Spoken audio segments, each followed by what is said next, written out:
အကယ်၍အဲ့ဒီကိစ္စဖြစ်သွားရင်အမေကြီးကယေရှုကိုယုံပါလား ယုံနေမင်းယုံပါတယ် ယုံတယ်နော်အကယ်၍အဲ့ဒီကိစ္စ တကယ်ပါ အခုဆ မ ရာမ ကြီးတောင်မင်းတို့ပြောနေတယ်မကြီးတောင်ကဝင်နေတယ်ပါတောင်ပြောသေးတယ်နော် ဟုတ်တယ် ဖေကြီးနဲ့မကြီးနဲ့ဝင်မဲ 他现在如果他说他如果这个房子卖成的话，他愿意相信耶稣的。 ယုံနေ 那如果他相信的话，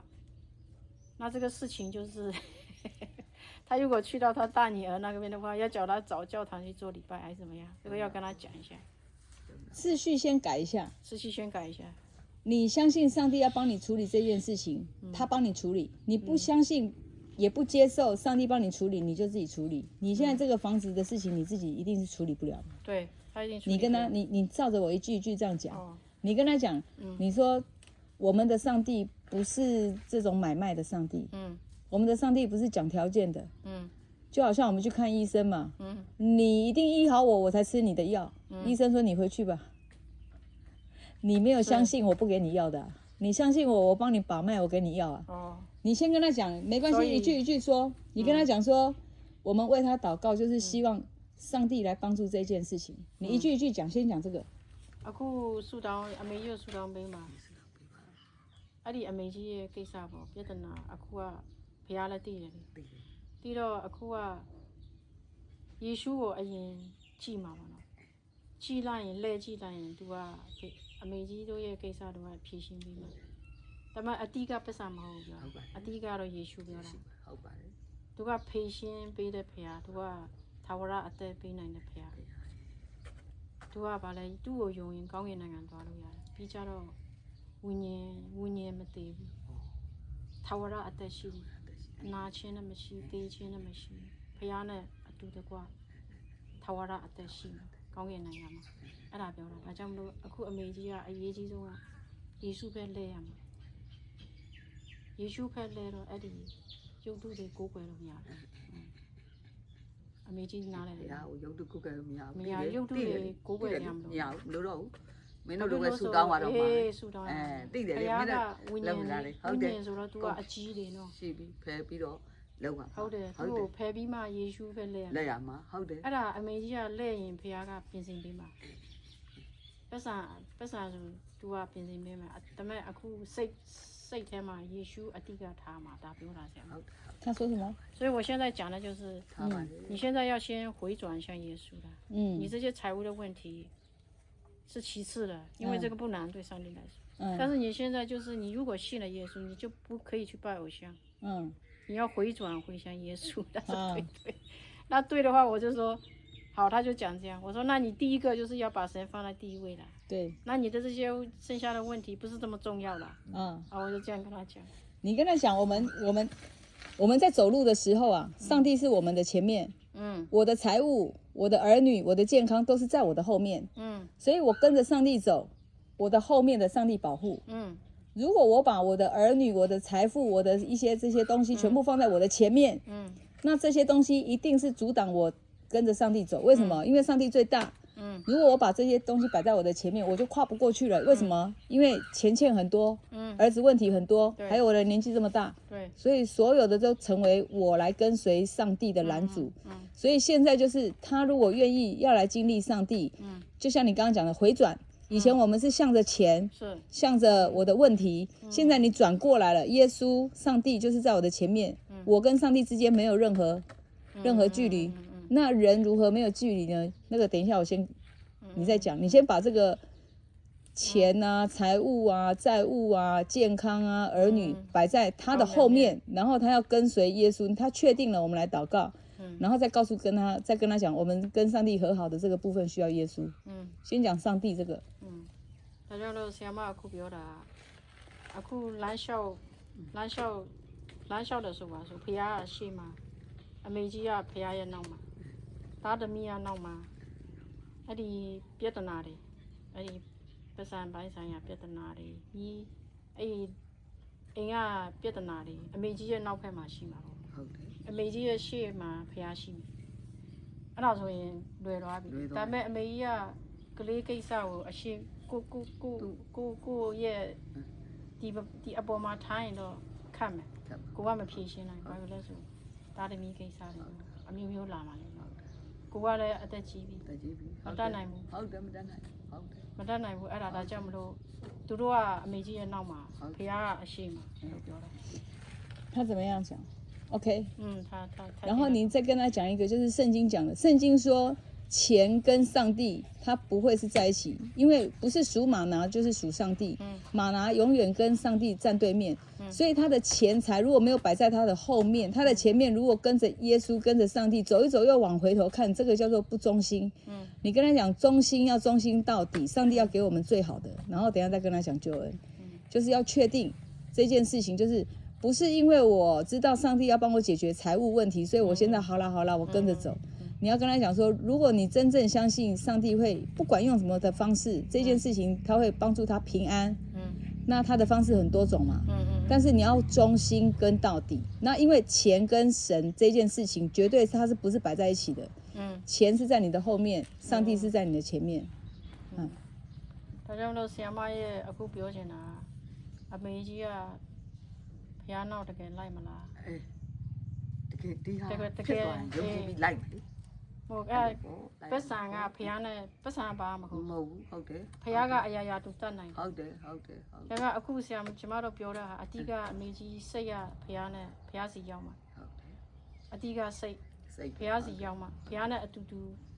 သွားမှာသားသမီးကိစ္စတွေကတော့မခတ်တော့ အခက်တော့ဟုတ်ပါ ဘာလို့လဲဆို तू ကဖန်ဆင်းရှင်ဆို तू အရာရာတတ်နိုင်တယ် ဟုတ်တယ်ရတတ်နိုင်တယ် तू ကလည်းကျမတို့ကိုဖန်ဆင်းထားတာရောက် तू ကယောက်ျားအရင်ဖန်ဆင်းပြီးကြတော့မိန်းကလေးဖန်ဆင်းတာ ဟုတ်တယ် ဖန်ဆင်းရှင်ဆိုတော့ तू ကအရာရာတတ်နိုင်တယ် တတ်နိုင်တယ်ဟုတ်တယ်ဟုတ်တယ်ဟုတ်တယ် ဘာလို့လဲဆိုကိုသားသမီးကကိုကမတတ်နိုင်တော့ မတတ်နိုင်တော့ဟုတ်တယ် ဘုရားပဲမိခိုးရ ဘုရားပဲမိခိုးရမှာဟုတ်တယ် ဒါကြောင့်မလို့ပတ်စံကအရေးမကြီးလို့ပြော ကြည့် တာ တော့ဟုတ်တယ်ဟုတ်တယ် အတိကဘာဖြစ်လဲဆိုဉာဏ်ရေးကဲတင်ချင်းရဖို့အဲ့ဒါအရေးကြီးအမေကြီးကဖះယုံလိုက်ရင်ကျမတို့ဆူတောင်းပြီးအကယ်၍ဒီကိစ္စဖြစ်လာရင်တော့အမေကြီးရပါရင်ဖះစီလဲ လက်ရမှာအဲဖြစ်လာလက်မယ်တခါအသမီးရဲ့လို့မေးရတော့မေးလို့ဝင်ရင်လို့ပြောနေတာတော့နော်မေးလို့ဝင်လို့ရမလားလို့ပြောတယ် 他以前有曾经讲过，他以为我们是基督教。哦他说我可不可以进你们基督教？哦我们不是基督教，我们是信耶稣的，我们要跟神有一个好关系。对对所以他现在愿意对不对跟他现在跟他清楚讲耶稣对你跟他讲说我们回转向上帝这个上帝是上帝的灵在我们里面感动我们回转这是第一个第二个就是回转以后我们如何跟上帝和好是要借由耶稣因为我们每个人都有罪嘛所以我们跟上帝之间好像需要透过一个像楼梯这样的一个过程那耶稣就是那个楼梯耶稣就是道路真理生命所以我借着耶稣上帝就接纳我了好先跟他讲这样ဟိုဘာလဲဖះက तू ကဖះကကျမတို့အထဲမှာယေရှုကရှင်ပြန်ထားမြောက်တယ်လက်ဝါကတန်အမေတွေ့ရမှာလက်ဝါကတန်ယေရှုကလူသားရဲ့အပြစ်အတွေ့လက်ဝါကတန်ပေါ်မှာအသေးခံရတယ်တွေးတော်ဆုံးမိမှာနော် तू က3ရက်မြောက်တော့ပြန်ရှင်ပြန်ထားမြောက် तू ကအသေးနိုင်တာအသေးနိုင်တော့ तू ကကျမတို့အထဲမှာဘာပေးထားတယ်ဆိုဝိညာဉ်တော်ပေးထားတယ် ဝိညာဉ်တော်ပေးတာ မမြင်ရအောင် မမြင်ရအောင် ဒါပေမဲ့ तू ကတကူရှိပြီးကြတော့ဒုတိယပိုင်းကတော့ယေရှုကိုယုံမှကျမတို့ကအပြစ်လို့မှာ အော် ယေရှုကိုယုံရမှာနော်ယေရှုကိုယုံမှအပြစ်လို့မှာ 所以当基督徒的意思就是接受耶稣在我里面的新生命我们这个里面是旧的他要解决我这个旧的生命就是他要解决我们里面这个旧的罪我们都有罪性然后怎么解决罪呢就是他为我们死因为在神的面前所有的罪都是必须要死那耶稣在十字架上为所有的人类死了但是这个人类当中每个人要自己做一个决定说我要接受所以我接受耶稣为我死我的罪就被耶稣赦免掉那耶稣就给我一个新的生命是他的生命那这样子我回转向上帝的时候上帝才会因为我认耶稣上帝也接纳我ဟုတ်တယ်အခုကဖះကသူ့ရဲ့တူတီတော်သားယေရှုပဲလူသားအတွက်အဲ့ဒီလက်ဝါးကတိုင်ပေါ်မှာတိတ်ချင်းခံရတာပေါ့နော်ကျွန်တော်တို့အပြစ်အတွက်ဒါကြောင့်မလို့ကျမတို့ကဖះစီလဲရမယ်ယေရှုရဲ့ယုံမှာပေါ့ယေရှုကကျွန်တော်အပြစ်အတွက်သူကတိတ်ချင်းခံတာ ဒါကြောင့်မလို့ကျမတို့အထဲမှာအသက်ဆိုတာရှိတယ်ယေရှုကိုယုံလိုက်ရင်အထဲမှာအဟောင်းမရှိတော့ မရှိတော့ အဟောင်းကအတစ်ရှိတော့အဟောင်းကဘာလို့လဲလို့သူများမကောင်းတာကြံနေတယ် ဟုတ်တယ် မကောင်းတာဆိုတယ် ဟုတ်တယ် နော် ဟုတ်တယ် အဟောင်းတွေရုပ်ထုတွေကိုပွဲတယ်အဲ့ဒါလည်းအဟောင်းတွေ ဟော နော် င်းဩ အတစ်တွေဆိုဒါတွေမလို့တော့ဆူတောင်းပဲဟောယေရှုနဲ့ပဲဆူတောင်းတာ ဩ သူများကိုချစ်ချင်းမေတ္တာနဲ့သွားမှာသူများကိုပြန်ပြောတယ်ကိုကပြန်မပြောတော့ချစ်ချင်းမေတ္တာနဲ့ပဲသွားကြ ဟုတ်တယ်ကောင်းတယ်ကောင်းတယ်ကောင်းတယ် 好， အဲ့ 那 တော့ပိုကောင်းတာပေါ့ ကိုကအတစ်တခုပြန်ဖြစ်လာတာ အဲ့တော့ပိုကောင်းတာပေါ့ 所以我们要 ပိုကောင်းတဲ့ဘုရားဖြစ်သွားတာပေါ့ ကိုအတွက်ပိုကောင်းတာ 所以他想要接受上帝的祝福的话，就必须要接受耶稣，才可以跟上帝和好，才可以接受上帝的祝福。လူကအပြစ်သားဆိုတော့ဘုရားနဲ့ကြွားသွားတယ် ကွာသွားတယ်ဟုတ်တယ် ကြွားသွားတော့အပြစ်ကဘုရားကသူကစင်တန့်ရှင်းတဲ့အားတန့်ရှင်းတော့လေစင်ကြယ်တာတန့်ရှင်းတာ လူနဲ့ကွာရှိဒါပေမဲ့လူကယေရှုကိုယုံလိုက်ရင်ကယ်တင်ခြင်းရရင်သူကဘာလဲဘုရားနဲ့လိဆက်တော့ယေရှုကြောင့်အတွက်ကျွန်တော်ရဲ့အပြစ်ကိုသူဘာဖြစ်လဲတေချင်းခံတာလက်ဝါးကတိုင်ပေါ်မှာတေချင်းတွေးဆွန်းတာတွေးဆွန်းပြီးမှတုံးရဲ့မြောက်သူထားမြောက်တာနော်အရှင်အသေးကနေရှင်တန်းထားမြောက်တာအဲ့ဒါကျမတို့အသက်တစ်ခုပေးတာပေါ့အဲ့ဒါပြောတာ 那耶稣是神的儿子，神让他的儿子成为人的样子，就是从神成为人。目的就是为我们上十字架，他也真的死了。死了以后又复活，所以我接受耶稣为我死，我也接受耶稣为我复活。死就是把我的罪全部都赦免掉，因为我里面有旧生命嘛。活就是他给我一个新生命，所以我可以跟上帝和好。我必须要承认我是有旧生命，我是一个罪人。我愿意接受耶稣给我的救恩，我愿意接受耶稣成为我的救主，我要耶稣的救恩，要承认我是罪人。耶稣ကိုယုံခြင်းယေရှုရဲ့ကယ်တင်ခြင်းကိုယုံကြည်ခြင်းရခြင်းကိုကအပြစ်သားလို့ဝန်ခံမှာဝန်ခံပြီးမှယေရှုကိုဖိတ်ခေါ်တာပေါ့ကျမကဘာဖြစ်လဲကျမအပြစ်သားယေရှုကကျမရဲ့ကယ်တင်ရှင်အပြစ်ထဲကနေလွတ်မြောက် လွတ်မြောက်အောင် လောကတိုင်ပေါ်မှာတွေးဆွပြီးမှကျမရဲ့အပြစ်ကိုစေးကြောတာစေးကြောလိုက်တော့စင်ကြယ်သွားတာပါဖြူသွားတာပေါ့နော်ဖြူပြီးမှဘာဖြစ်လဲဆိုတော့အဲ့ဒီထဝရအသက်ထဲမှာပါလေကိုကလည်းပါသွားပြီဆိုတော့ကြရင်တေးချင်းနဲ့မကြောက်တော့အော်ငလင်ပါတွေလှုပ်ရင်မကြောက်တော့ဘာဖြစ်လဲဆိုကိုရထဝရအသက်ရတော့အဲ့ဒီကိုခန္ဓာတည်သွားပြီမြဲအသက်ကြီးတာဒါပေမဲ့ဝိညာဉ်ရေးကမတည်တတ်ဘူးတနေ့ရသွားမှလေလူတည်သွားရင်ဝိညာဉ်ကထွက်သွားမှလေ ထွက်သွားတော့သူကကောင်းကင်နိုင်ငံသွားကောင်းကင်နိုင်ငံသွားယေရှုစီသွားမှာတဘောပါပဲ ယေရှုစီသွားတော့ဘာလဲဆိုထာဝရမတည်ချင်းမရှိတော့နာချင်းလည်းမရှိတော့ထာဝရအသက်ရသွားပြီအဲ့ဖယားနဲ့ပြောနဲ့နေတာအဲ့ဒါပြောဝမ်းမြောက်ခြင်းရှိတယ်ငြိမ်သက်ခြင်းရှိတယ်အခုအမေကြီးကိစ္စအမျိုးမျိုးဆိုတော့ငြိမ်သက်ခြင်းလည်းမရှိအေးရေးလည်းမဝအောင်နော်ခါတလေစဉ်းစားရင်ဝမ်းနဲ့စိတ်ညစ်တယ်လေစိတ်ညစ်တယ်ဟုတ်တယ်那我们就带他跟上帝祷告，既然他想要接受上帝的福分，上帝要帮助他，他现在所有的困难，最主要的帮助是他可以有永远的生命。对，有跟他讲。好，那现在要带他祷告的时候，要带他认罪。认的罪就是因为以前不认识上帝。好，所以有做，只要是上帝不喜欢的，求上帝赦免。好，那就一句一句大家祷告，然后，他要接受耶稣，就是我心打开，接受耶稣进到我的心里，成为我的救主，一生的主，这样。这个你可以直接带他吗？我可以带呀。你直接带就好吗？我们三个一起，你就讲一句中文，我就讲。好，可以呀。好。阿妹就这样子就会更有力量。好的，好的。အခုကဆရာမဆူတောင်းပေးမှာဆရာမတယောက်လိုဆူတောင်းမှာကျမပမာလိုဆူတောင်းမှာအမေကြီးကလည်းကျမပြောတာကိုလိုက်ပြောပါမှာတခုလိုက်ပြောမယ်အဲ့ဒါကိုယ့်ရဲ့အပြစ်ကိုအရင်ဝန်ခံမယ်ဝန်ခံပြီးမှစိတ်ရဲ့တကားကိုဖွင့်ရမယ်ယေရှုကိုဖိတ်ခေါ်မှာပါစိတ်ထဲဝင်လာမှအဲ့ဒါအပြစ်လွတ်သွားမှာနော်现在မရှိမိတ်ပြီးရှိ 我们来祷告，我们每个都聊完嘛了。好，没事。 ကျမမရှိပိတ်ပြီးမှကျမဆိုတခုဆိုတာအမေကြီးလိုက်ရှိ 你可以过来一点，ဒီဘက်လက်ရမှာ 坐过来一点，ဒီဘက်လက် 哎呀，来坐过来一点， ဒီလိုလေးရ ရတယ် 那我说一句，你说一句哈。那我说，你说，你也叫他跟你一起说哈。 ဆရာမပြောမှကျမပြောမှအမေကြီးပြောမှကျမပြောတဲ့ဟာအမေကြီးလိုက်ပြော 亲爱的上帝， ကောင်းကင်၌ရှိတော့ ကောင်းကင်၌ရှိသောဗုဒ္ဓဖေယ 我感谢 ထာဝရ 你， ဖေယာ သာဝရဖေယ 我感谢你爱我，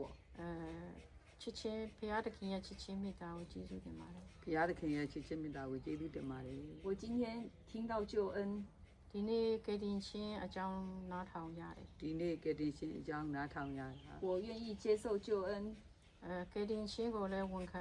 လက်ခံမယ် ကတိရှင်ကိုလည်းလက်ခံပါတယ် 我要承认我是罪人， ကျွန်တော်ကအပြစ်သားလို့ဝန်ခံမယ် ကျွန်တော်ကအပြစ်သားလို့ဝန်ခံပါတယ် 我要认过去所有的罪，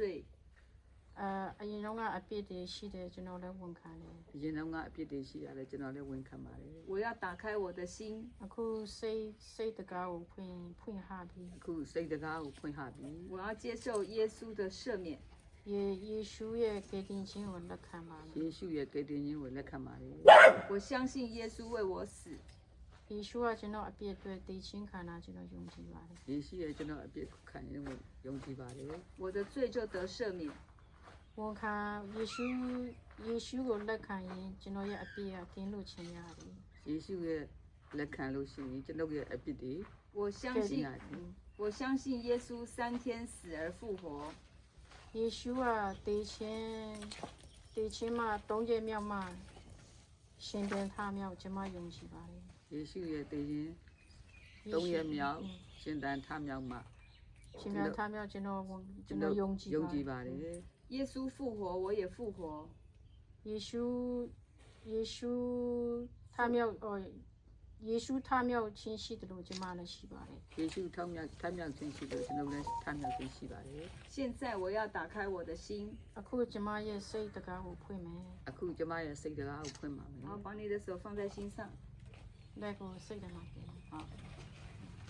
放在心上。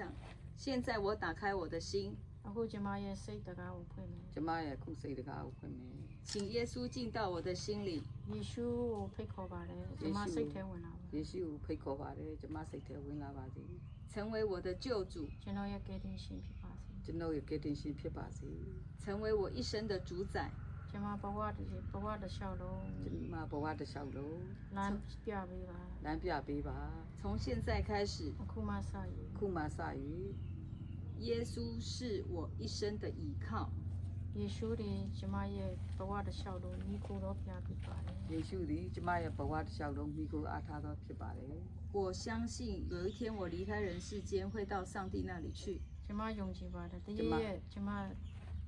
တည်သွားရင် ကျမယုံကြည်ပါတယ်တရက်ရက်ကျမသေသွားရင် ဒါပေမဲ့ကျွန်မရဲ့ဝိညာဉ်ကယေရှုရှိရောက်ပါမှာ ကျမရဲ့ဝိညာဉ်ဟာယေရှုစီရောက်သွားမှာပါ 我在基督里， ဒီခရစ်တော်ထဲမှာ ခရစ်တော်ထဲမှာ 我有永生， ကျွန်မထာဝရအသက်ရရှိပါတယ် ကျမထာဝရအသက်ရရှိပါသည် 有平安， ညီသက်ခြင်းရှိသည် အိမ်သက်ချင်းရှိသည် 有喜乐。 ဝမ်းမြောက်ခြင်းရှိသည် ဝမ်းမြောက်ခြင်းရှိသည် 上帝说， ဘုရားသခင်ကပြောတယ် ဘုရားသခင်ကပြောတယ် 在基督里的人， ဒီခရစ်တော်ထဲမှာ ခရစ်တော်ထဲမှာ 旧事已过， အဟောင်းကိစ္စတွေပြီးသွားပြီ အဟောင်းကိစ္စတွေပြီးသွားပြီ 一切都变成新的。 အတစ်တွေဝင်အတစ်အရာတွေဖြစ်တော်မူ အ ပြီ သစ်အရာတွေဖြစ်တော်မူသည် 我相信我的生活 ကျွန်တော်ရဲ့နေ့စဉ်အတိုင်းဘဝမှာ ကျွန်တော်ရဲ့နေ့စဉ်တိုင်းဘဝမှာ 我的生命， ကျွန်တော်ရဲ့အသက် ကျွန်တော်ရဲ့အသက် 我的身体， ကျွန်တော်ရဲ့ခန္ဓာကိုယ် ကျွန်တော်ရဲ့ခန္ဓာကိုယ် 因为信耶稣开始就都不一样了。 ယေရှုကိုယုံကြည်မှစာ၍ ယေရှု ယေ ကိုယုံကြည်မှစာ၍အရာရာပြောင်းလဲခြင်း အ ရှိ ရာ ပါ ရာ သည် ပြောင်းလဲခြင်းရှိပါ၏ 谢谢上帝， ဘုရားတော်ရဘုရားကိုအကျေးဇူးတင်ပါတယ် သာဝရဘုရားကိုကျေးဇူးတင်ပါ 因 တ 为 ယ် 我的事就是上帝的事。 ကျမရဲ့ကိစ္စကဘုရားရဲ့ကိစ္စပါ ကျမရဲ့ကိစ္စဘုရားရဲ့ကိ 谢 စ္စ 谢上帝， ဘုရားကိုကျေးဇူးတင်ပါတ ဘု ယ် ရားကိုကျေးဇူးတင်ပါတယ် 赏赐耶稣拯救我。 တူတီတော်တာကိုကျမအတွက်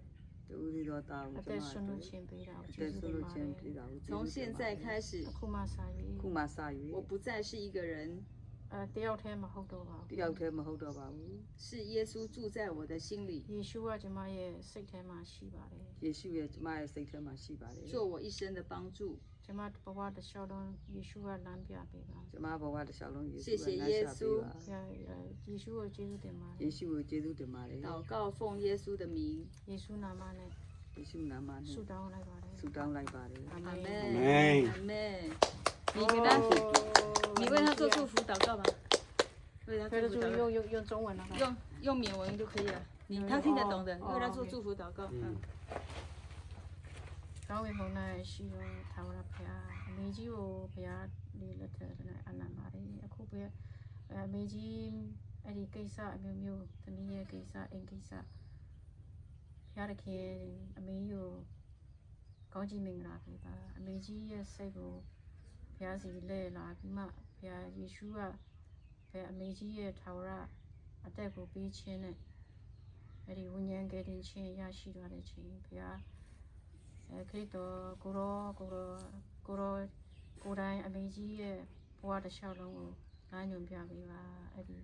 အိမ်ရောင်းဝယ်ကိစ္စနဲ့အဲ့ဒီဝယ်တဲ့သူဘယ်လိုလဲဆိုတာကိုတော်သိပါတယ်ကိုတော်လမ်းပြပေးပါလမ်းညွှန်ပေးပါအဲ့ဒီကိစ္စပေါ်မှာဒါတပီတို့ကိစ္စပေါ်မှာအမေကြီးကဂေဒီရှင်ရဲ့အလင်းကိုတွေ့မှအဲ့ဒီတက်တေမျက်စိရှိမှာကိုတက်တေဘုရားရဲ့တက်တေချင်းကိုကိုယ်တိုင်မြင်မှအခုသူစိတ်ထဲစိတ်ညစ်နေတာဝမ်းနည်းနေတာအမျိုးမျိုးကိစ္စကိုယေရှုနာမနဲ့ယေရှုနာမ၌အဲ့ဒီကင်းလွတ်ခြင်းပြပါစေအလင်းစိတ်ထဲကအမျိုးမျိုးအဲ့ဒီမောင်မိုက်တဲ့အဲ့ဒီ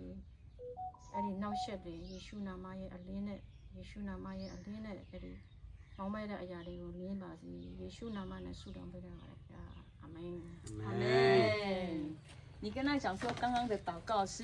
不是我们这样讲话，是跟天上的神讲话。相信关于吧的， အခု 阿门。 ဆုတောင်းတာလူနဲ့စကားပြောတာမဟုတ်ဖခင်နဲ့စကားပြောတာ 我们都是天国的子民， ဘုရားနိုင်ငံတော်ဖခင်နိုင်ငံရဲ့သားသမီးတွေဆိုတာ 上帝会保佑我们，会让我们想要经历他的，他不会好像当做没看见。 ဖခင်ကခုနလာညောင်းတယ်တဲ့ကျမတို့ဆုတောင်းတယ်များဖခင်တွေ့တယ်သူကအေးမအဲ့လိုမျိုးဟန်ဆောင်တာမတွေ့တာသူမလုပ်ဘူးတဲ့ 但 သူ 是 ကတွေ့တယ်သူက 但是上帝是忌邪的，他不要我们一心两用，我们不可以再去拜他之前拜的，要跟他讲。 ဒါပေမဲ့စိတ်တစ်ခုနှစ်ခွသွားတော့မယ် အမေဟုတ်ပါတယ်သိတယ် ယေရှုပဲလဲတယ်ဆိုရင်အမေကြီးကယုံကြည်တယ်ဆိုရင်အဲ့ဒီရုပ်ထုတွေကိုကိုယ်တော့ 你可能可以给他一段经文，什么让他想要念经的给时候，他一个圣经，圣经。对你 အိတ်တိုင်းမ ကျ ကို မ တော့ ကျန်းစာ ပြီးပြီလေ ကျန်းစာ的欧系的没有给他们。对对，你给他没拍到了吗？ဖတ်တတ်တယ်ဖတ်တတ်တယ် 那你对你就叫他去念，他念以前念佛经的时间就拿来念圣经。哎，那个美籍啊，不大发达，咱们အခုအဲ့ကျန်းစာဖတ်လိုက်အမေကြီးတွေ့သွားမယ်အဲ့ဒီ အခုပြောတယ်လေသမီးအဲ့ယေရှုညီလေဆိုလို့ရှိရင်စောက်ရှောက်တယ်ဆိုလို့ရှိရင်အမေအိမ်တဲတာနဲ့ဖန်တယ်အမေရထားလေးပြုံးဆော်လိုက်ပြီ အေးဟုတ် ဟုတ်တယ်နော်ဆော်လိုက်ပြီလေအဲ့လုံးပါလေသမီး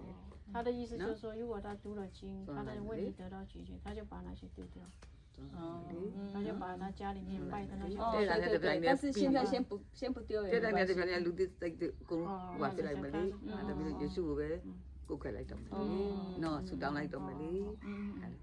ဟုတ်လားဆိုကျမဟိုကျန်းစာအမေယူပေးတာ ပေးထားတယ်အမေယူပေးထား အဖေကြီးရော ဖတ်တတ်တယ် ဖတ်တတ်တယ်မလား မေးဝင်ဖေးလည်းဝင်မှာပေါ့ 哦，意思就是说，她如果信主的话，她老公也会跟她，因为她老公都会听她的。